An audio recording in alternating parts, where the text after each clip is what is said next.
Hi అండి. ఈరోజు నేను చేపల కూర చాలా సింపుల్గా ఇదివరకు రోజుల్లో ఎలా చేసేవాళ్ళో అలా చూపిస్తాను. ముందుగా శుభ్రం చేసిన చేపలను అయితే తీసుకున్నాను. ఇది రాగండి చేప అండి. దాదాపు కేజీన్నర దాకా ఉంది. దాన్ని శుభ్రం చేసేసి ముక్కలు కట్ చేసుకొని పసుపుతో కడిగేసి అందులోనే ఒక 10 నుంచి 15 బెండకాయలు కాయ ఒక్కొక్కటి వచ్చి 2 ముక్కలైతే చేశానన్నమాట. ఇలా 2 ముక్కలుగా చేసిన బెండకాయలు కూడా వేసేసుకున్నాక పసుపు, అలాగే ఉప్పు, కారం,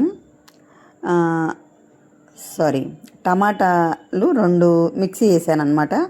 ఒక ఉల్లిపాయ కూడా మిక్సీ వేసి ఈ పేస్ట్ని మాత్రమే వేసాను. అల్లం వెల్లుల్లిపాయ పేస్టు అంతే. ఇంతవరకు టమాటాలు, ఉల్లిపాయలు, అల్లం ఉల్లిపాయ పేస్ట్ అండి. ఇది మీకు వివరంగా తెలియడం కోసం చెప్తున్నాను. అలాగే 2 టమాటాలు మిక్సీ వేసి అది కూడా పేస్ట్ చేసేసాను. అల్లం వెల్లుల్లిపాయ పేస్ట్ వేసాను. మొత్తం అన్నీ కూడా ఆయిల్ కూడా వేసేసుకుంటున్నాను ఇప్పుడే. అన్నీ పచ్చివే కలిపి ఇదివరకు మా నాయనమ్మ వాళ్ళు ఇలానే పెట్టేవాళ్ళండి. చేపల కూర అంటే ఇలాగే వండేవాళ్ళు అనమాట. అందుకని ఈ పద్ధతిలో ఒకసారి మీకు చూపించడం కోసం నేనైతే చేశాను.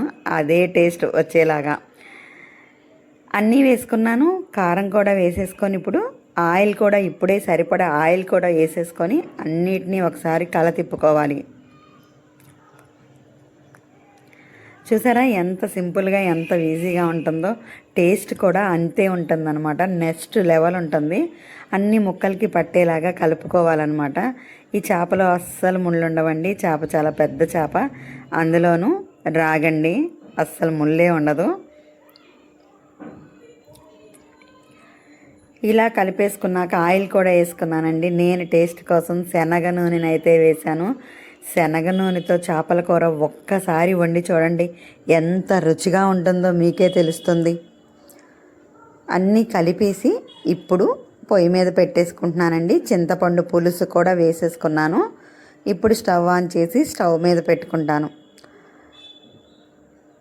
స్టవ్ మీద పెట్టుకొని ఉడుకు పట్టిన తర్వాత తుకా ఉడికిన తర్వాత కొత్తిమీర వేసుకొని దించేసేయండి, అంతే.